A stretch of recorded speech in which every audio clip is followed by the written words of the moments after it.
Have you ever wondered why you think and act the way you do?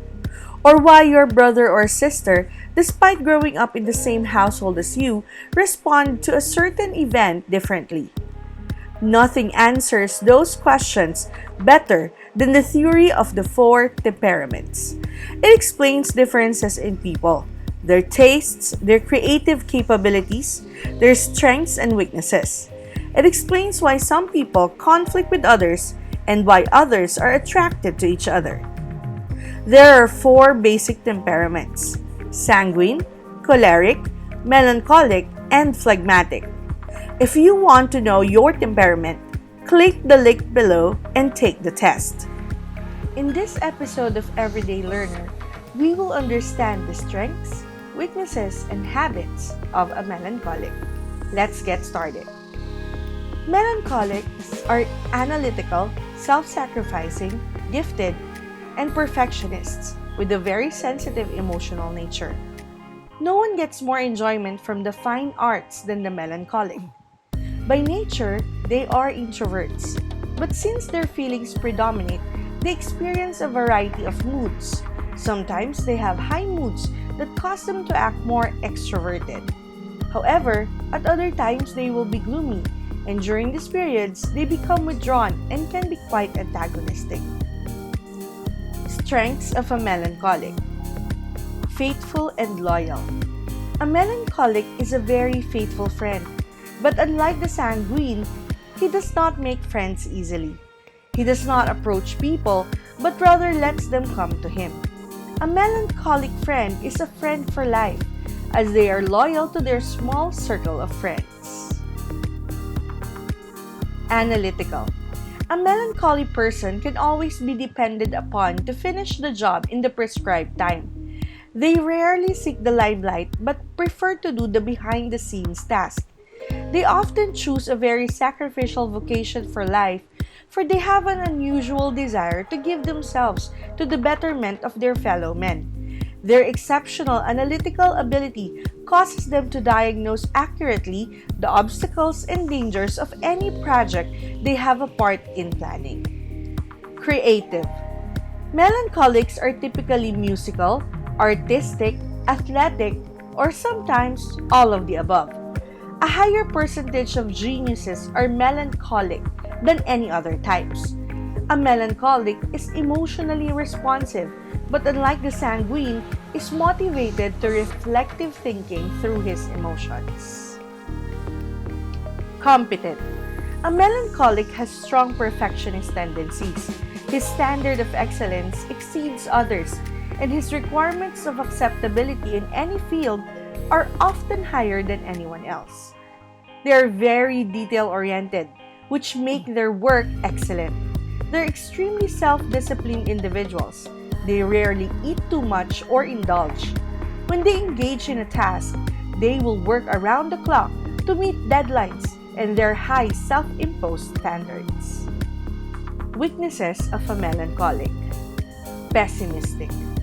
Anyone who has worked with a gifted melancholic can anticipate that his first reaction to anything will be negative. The minute a new idea or project is presented, his analytical ability ignites and he begins to concoct every problem and difficulty that may be encountered in the effort. Disappointing experiences make him reluctant to take people at face value. Thus, he's prone to be suspicious when others seek him out or shower him with attention. Perfectionist. Melancholics have to constantly fight the spirit of criticism. They have very high standards, which make them impossible to satisfy. The same high standard is usually turned inward by a melancholic, making him very dissatisfied with himself.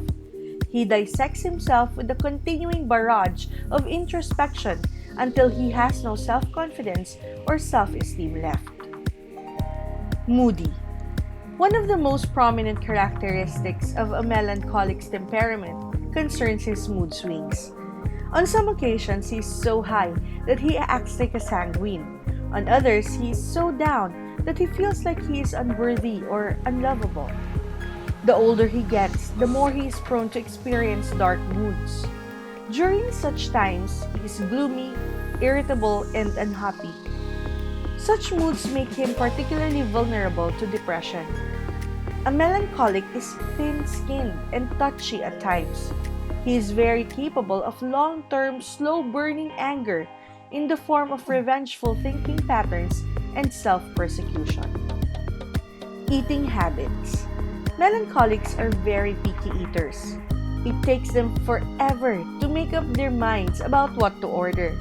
They can also be loyal to a specific food or restaurant. Melancholic drivers never leave home without preparing for the trip well in advance. They study the map and know the best route from A to Z. Of all the temperaments, they are the most likely to keep a complete log of their driving history, including gas and oil consumption, and even car repairs. Shopping. Melancholics are deliberate and decisive shoppers who compare prices and quality quite carefully.